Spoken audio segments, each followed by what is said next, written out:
So yeah, hi everyone. We are Chris and Arthur, and together we are ATOV.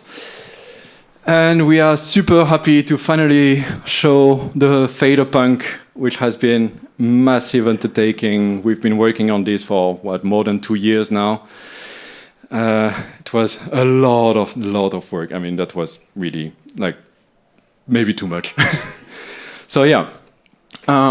First, I'd like to start a little bit by who we are. So some of you might know us under ATOV project.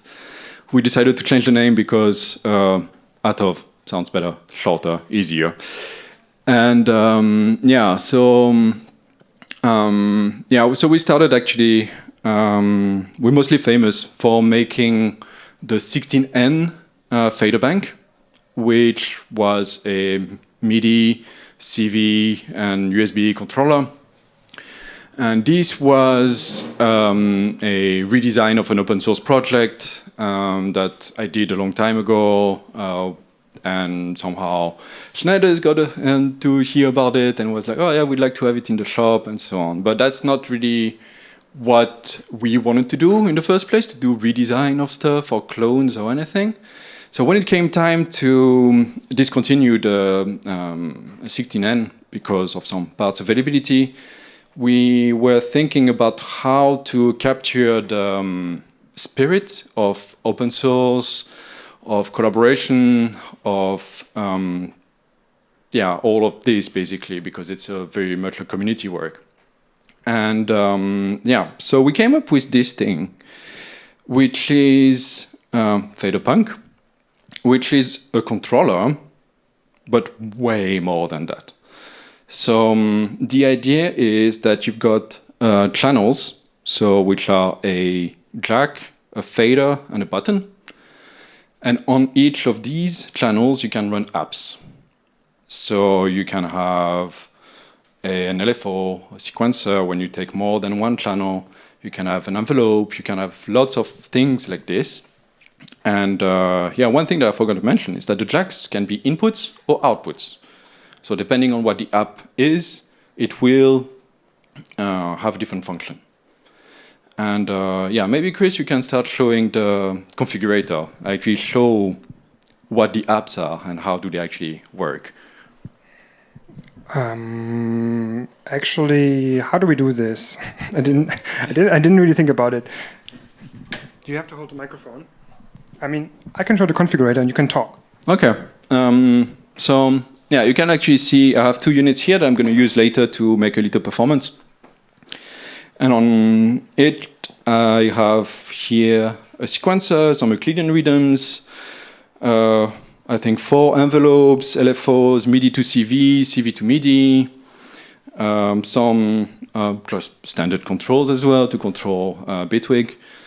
And so here is the configurator.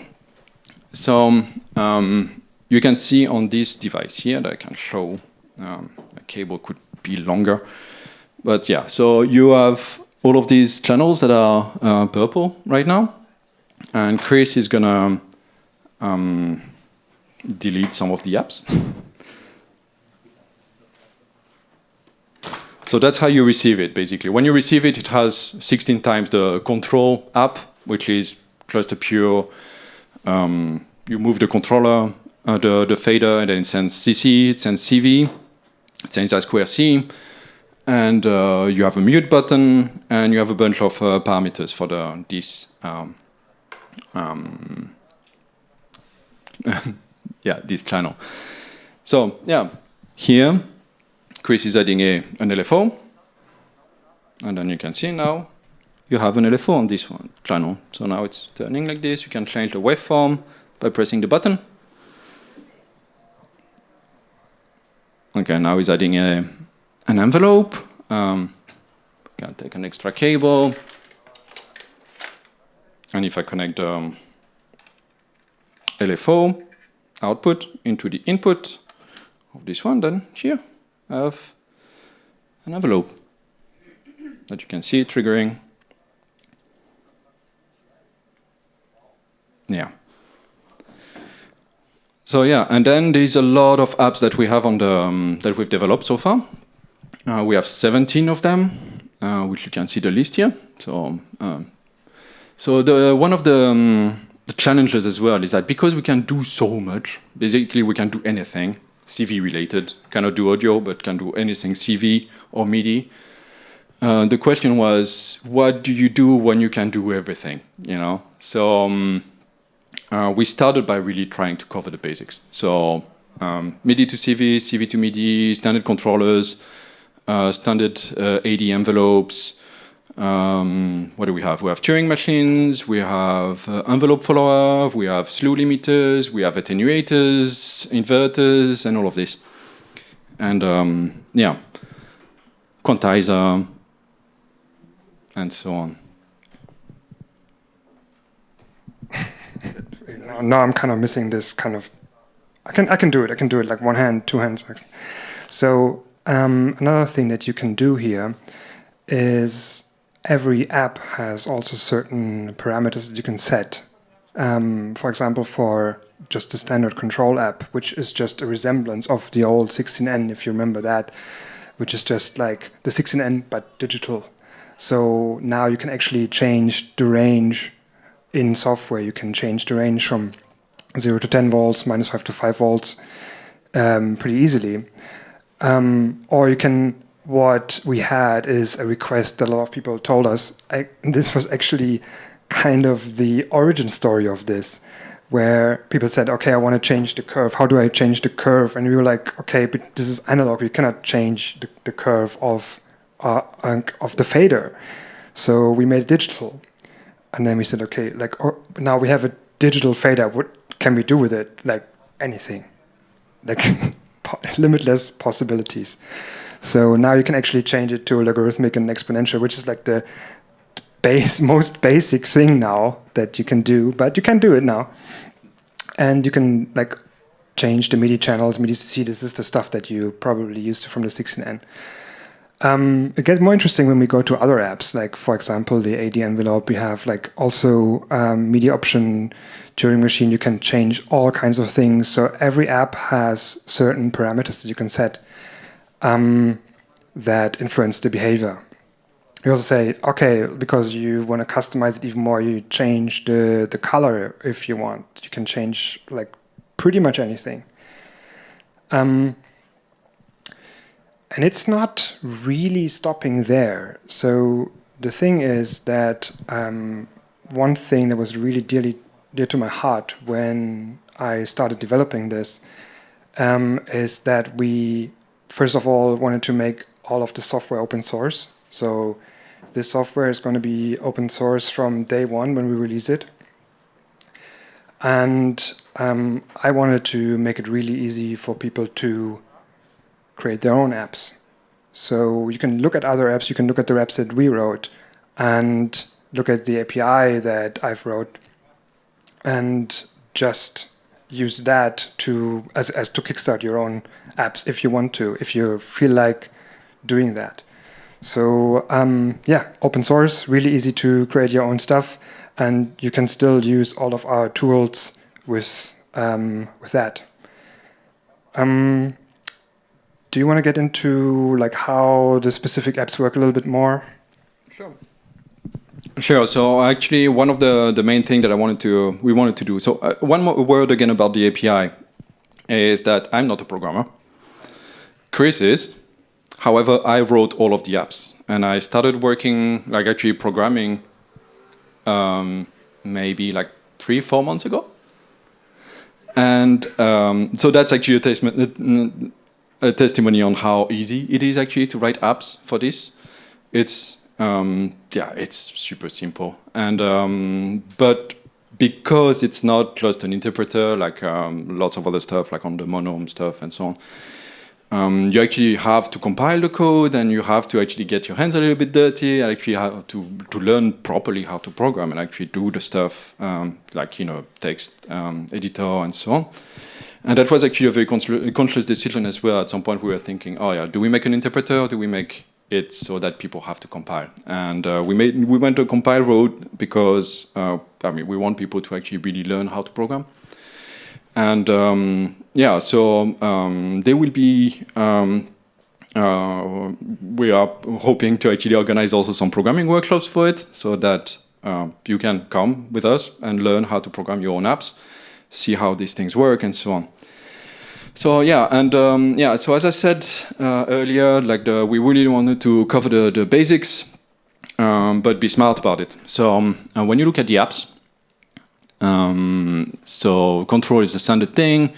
The MIDI to CV is actually quite interesting, because when you go here, let's find it, it's at the bottom here. So it's just one channel. So the jack becomes an output, and the fader, the function actually depends on how you configure it. And well, I put the wrong app. MIDI to CV, that's the one I wanted. Let's put it at the end. Yeah, here it is. So basically you select what message do you want to transmit. So it can be CC, can be pitch, can be gate, can be velocity, aftertouch, band, and yeah, you can actually node gate basically means that you can trigger it on one specific node, so that you can use it as a trigger to sequence from your laptop and trigger some sound modules or whatever. And yeah, so that was the main idea. Like to so you take this app and then you put a bunch of them and you just select the messages that you want to send. Actually do your MIDI to CV conversion this way. Also, when Chris showed the AD envelope, what you would do usually with a gate is to trigger an envelope in like maybe 80% of the time. So instead of doing this, we made it so that the envelope can be triggered with MIDI directly. So then you actually save a channel. And yeah, one thing also, because when you start actually programming and like putting a lot of apps on your device and so on, it starts to become a little bit confusing. When you look at a device, like there's lots of stuff going on and you don't know what things are and so on. So we had our graphic designer make some sticker sheets. Yeah, the camera. Some sticker sheets that ship with the unit, and you can then you can see it maybe on the devices that are here. You put it on the buttons, and then you know what the channel is. And that actually comes down to this idea of really customizing your device as much as you want. So you put the apps that you want, you put the stickers, you can change the, for example, I can go here on this one, and you say instead of being purple, you make it green, and here it is. And now it's green. And so you really configure your device this way. And then when you're ready, so one thing that is actually important to know is that the configurator is not really a performance tool. It's meant to set up your device in a certain way. And then when you're done with this, you can just leave it out. It's completely independent from a computer. You can just power it with USB and then play your live set or do a studio performance or things like this. And I think the main appeal that we of this device is when you actually have a hybrid studio, when you have a small modular, your laptop, and so on, and you can connect everything together. So I don't know, for example, maybe you can. Yep, I don't have sound now. No, this is not ready. Ah. Twig has crashed. Never happens. Yeah, the joys of making music on Linux as well are, you know, immeasurable. Yeah, okay, it's completely gone now. But yeah, basically you can do also MIDI to CV. So like I'm using some of the LFOs in my systems to actually control some parameters in the software. You can use it to add CV to your MIDI devices. For example, if you have you know, polyphonic synthesizers and like keyboard synthesizers usually don't have much or any CV inputs. If you want to modulate some stuff in there, just add a CV to MIDI converter, connect it in MIDI to your device, and then you just add MIDI, CV to your devices this way. And yeah, so basically that's the whole thing. Like you can also, one of the main thing with semi-modular synthesizers is that they are great, they work, but they're limited. Especially if you have a taste of how modular synthesizer works, it's always difficult to get back to a semi-modular because you're always missing a little bit modulation, a little bit more envelopes, a little bit more of this and that. And with this, actually, you can just add all of these functions back into the device.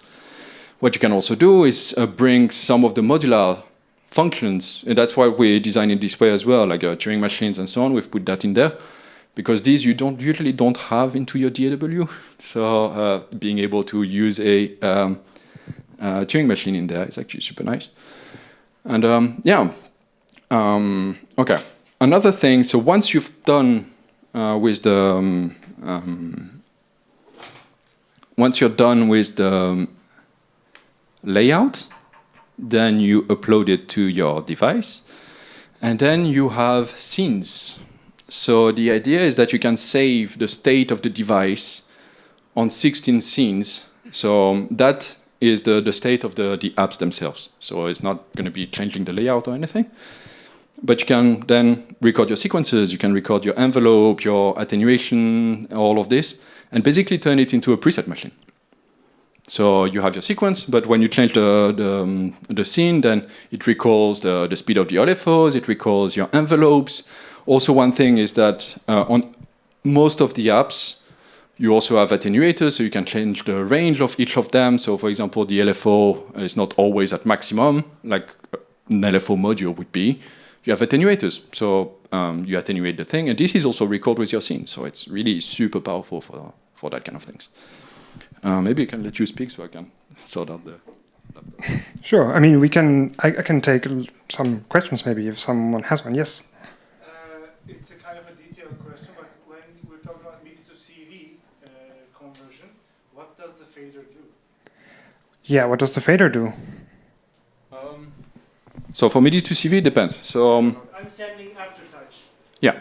From my DAW to wherever. And it's spitting it out of the output. Yeah. There's a fader. Yeah, the fader in this case is going to be an offset. Okay. So you can control the offset of the voltage, and when you press Shift and the fader, you can attenuate the amount of aftertouch going out. So basically, you keep control of the parameter that you want to control, but then with the attenuator, you can actually adjust how much of the modulation you're sending is coming in. So yeah, and that's actually very common for all the apps. And like we try to make it so that it's the most obvious function. So for example, for the pitch MIDI, like MIDI to CV, when you send pitch out, the fader is going to be an octave shift. The button usually is a mute, so you can just kill whatever is coming in. And yeah. Yeah, sure. Go for it. Yeah. What happens if I like now talk about CV to MIDI, right? What happens if I send an audio rate LFO and convert it to MIDI CC? Does Ableton crash? Or bitrate? We have not tried this, but there is a limit. Yeah, but does the device? Basically, my question: does the device do some sort of a smoothing? Yes, yeah, it will do that. Yes, but only. I mean, this is an extreme case. I don't know. Like we haven't tested this. Yeah, it probably won't crash, but probably will do things that you not expect. I don't know. So essentially, each fader is an app of its own, like own modulator or attenuator or whatever you assign it to be. Is it possible to make interconnections between between different faders? So you have an attenuator on one that would attenuate the LFO or control the frequency of an LFO of another fader. So you're talking about like internal patching, basically. Yeah. Yes. So is this thing that I want to do? It's not going to be in 1.0. No. You can do external. You can do it with cables. Yeah, that's So- what I was going to say. yeah. Yeah. Sorry, you can obviously use patch cables. Yes. Yeah. You can use patch cables, like just do like patching the device itself.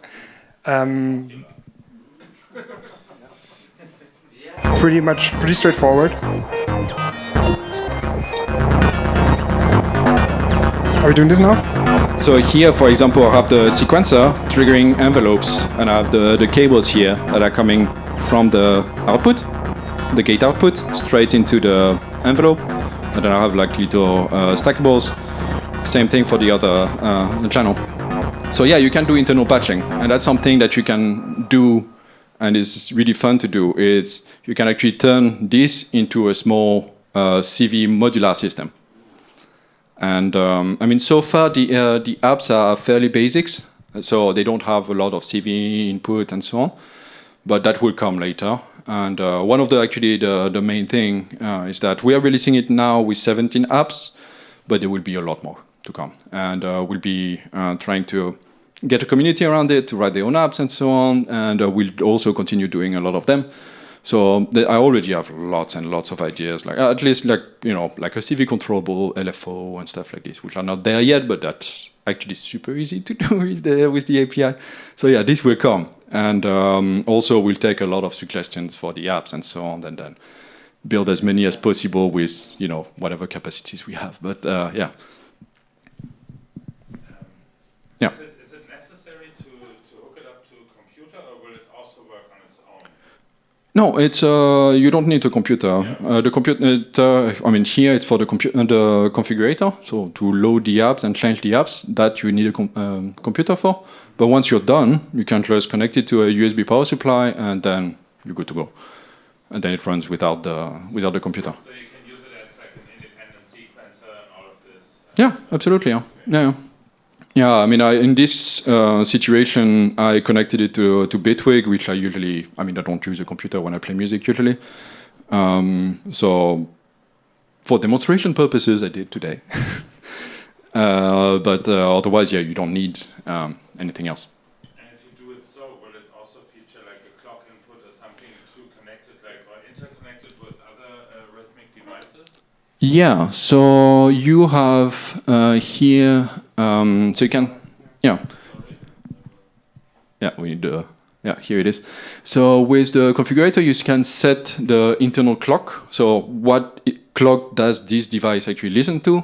So it can be either internal, USB or MIDI input. And you can also use the jacks to clock it.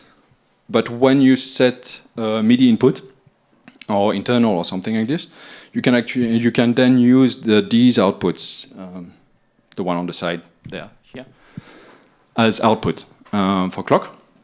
So here I'm actually clocking this little sequencer, the LX Euclid, that is a little Euclidean sequencer. And yeah, you can actually send clock out of the device as well, or receive them. And you have a selection for, so for each of the outputs, you can say, I want to have like a 4 PPQN, which would be the URAC standard. Then I want a reset here, and let's say clock out. But we also put some very long ones, so like 4 bars, for example, which I like using because then you reset all your sequences, and if you have some weird timing and so on, that makes it a little bit more controllable. And yeah, so I mean, I used to play live quite a lot before Corona, and that kind of like died out, and then I had kids and so on. So it's a bit less nowadays, or at all.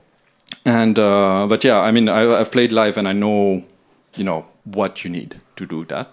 And a lot of this has been actually set to play live, and that's probably how I'm going to use it mostly. But yeah, yeah. Any other questions, maybe? Yeah.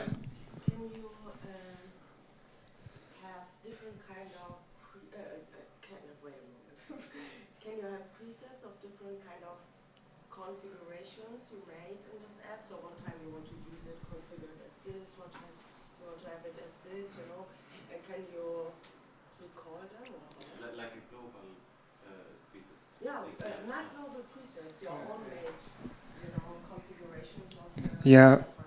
Yes. So I think like what you are saying is what we call a layout of apps. That is that what you're asking? Yes. So I mean there's an option right now to just set a single layout. We're planning later on to also save these layouts and parameters in the configurator so that you can save them as files and then recall them and then put it on your device. Yes. So this kind of. Not yet, yes, but it's definitely planned. It's like it's going to be a very like it's a feature very soon. Yes. Okay.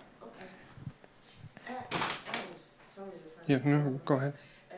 Because as I understood, you don't need necessarily then a computer for to use it. But if you work with different layouts that you can save and recall, then you need a computer maybe? So yeah, I mean there's a thing. So for layouts, we wouldn't necessarily recommend it to actually change layouts during your performance, because it has like inputs and outputs at the same time. So when there's something patched, then things might get weird in your system. So you don't really, or in the worst case, you break something. So we don't really want that to happen. So we recommend to only use the configurator when it's not patched, really.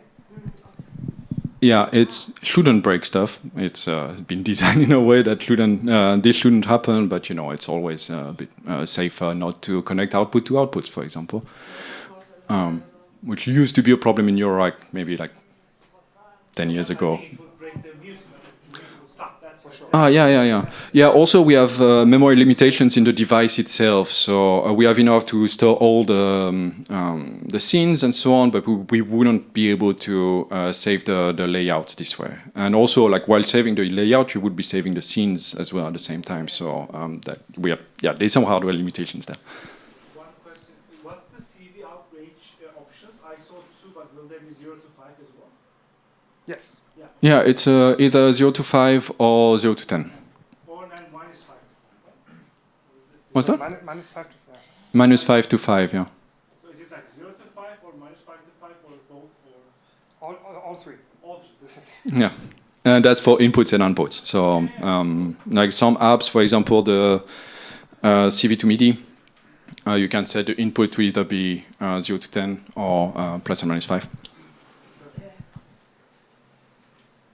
Yeah, sure. Yeah, maybe this question makes no sense, I don't know. But, I mean, you can also CV control it, yeah, over MIDI from some whatever other device, yeah, MIDI controller, let's say, right? Because it receives MIDI Yeah. as well. Yeah? Does it also, can you also send CC messages to it to control different kind of the parameters, like if you would patch, you know, a cable to control the NFO is controlling whatever, right? Could you also do this over? Theoretically, yeah.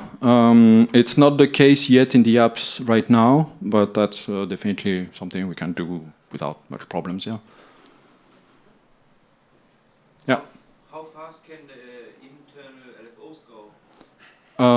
I'm not sure how fast the LFO goes. I have one here. But so the DAC and ADCs, they run at 2K, 2 kilohertz.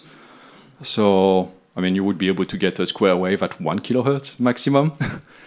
I mean, it's meant for CV, so if you get into high speed, you will start getting some aliasing and so on. It's not really like audio is not the aim here.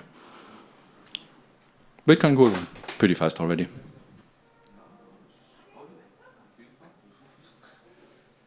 Yeah?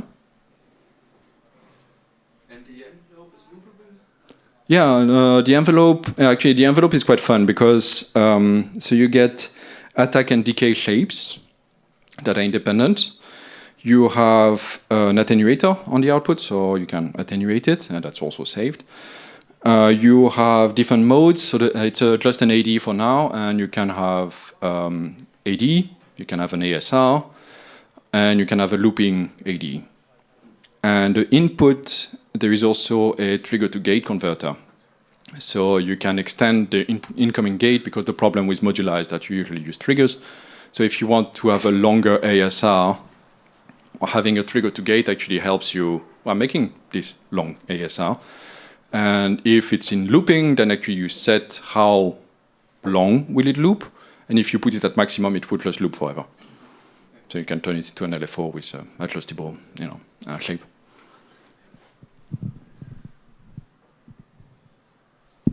Yeah, you were first. You said that it's easy to program the app, no? Yeah. Which language do you use to program the app? It's Rust. I see your eyes are. No, it's not that bad at all. No, it's not. I'm not a programmer. No, absolutely not. Yeah, and so it's actually using async. So the idea is that you get different triggers for the different loops that you are programming. So you would wait for a certain event to start. So either you receive a message, or you have a new fader value, or you press the button, and then you decide what do you do there. Like you execute a little bit of code every time you actually have something happening. And then you can, of course, have timed loops and everything like this, yeah. Yeah.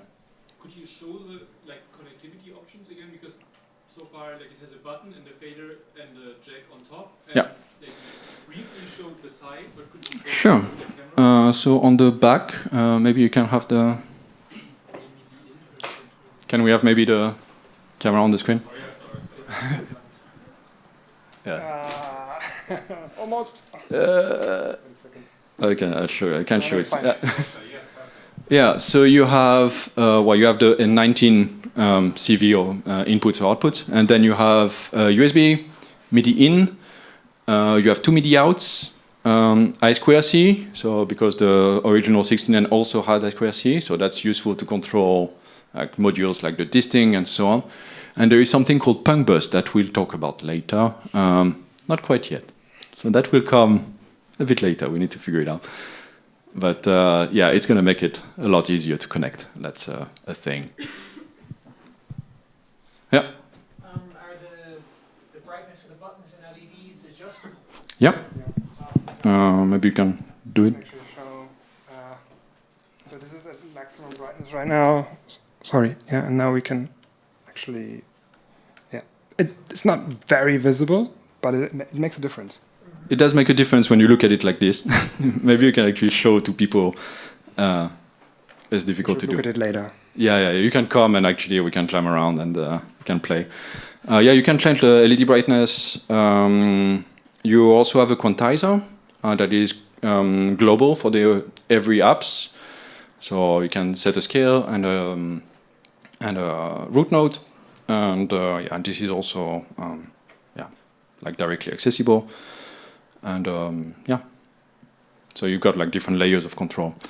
And for saving and recalling the apps, you just press. Yeah, it's out of.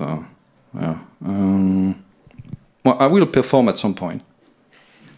Oh, yeah. And you will see how the scene. Maybe you should do it now. Do you want me to do it now? Yeah. Okay. Can we do more Q&A after? Yeah, let's do that. Okay. Sorry. Before you do that, Yeah. so there's one more important thing that I wanted to do, and that is world first again. Publish our website. Oh, wow. It's going live right now. So, take out your phone, scan this, put yourself on the mailing list. I put it on the projector as well. It is live now. Yeah.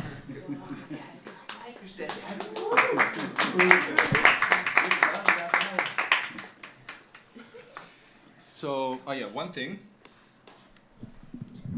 one thing we should talk about as well is that this is releasing in 2 weeks. So it's not like we are teasing it and then you will hear about it in a year or something like this. It's we'll be launching on the 9th of October. So on the 9th of October, you will be able to buy it from Schneider's, from whichever else, our web shop, or Signal Sounds and so on. And yeah, How much? 650, 600 euro, 650 euros, including taxes. So yeah. And Discounts yeah, it depends on how nice you are tonight. Can I buy one fader at a time? Yeah. Yeah, one thing very important as well is that we have a lot of people to thank actually for this project. It's involved a lot of people. So Gusta and Dasha that are here made the launch video that we showed you on the intro.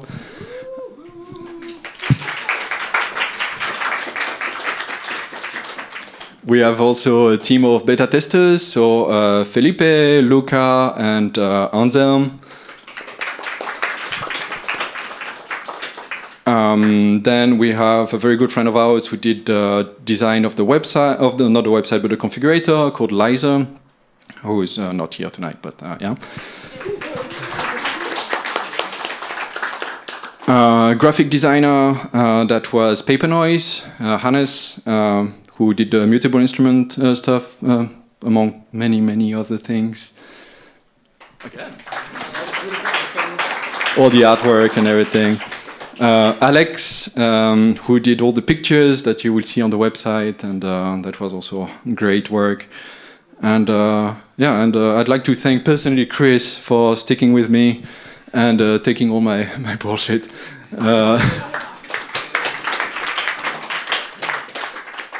And yeah, so shall we listen to some music then? More Q&A after. More Q&A after.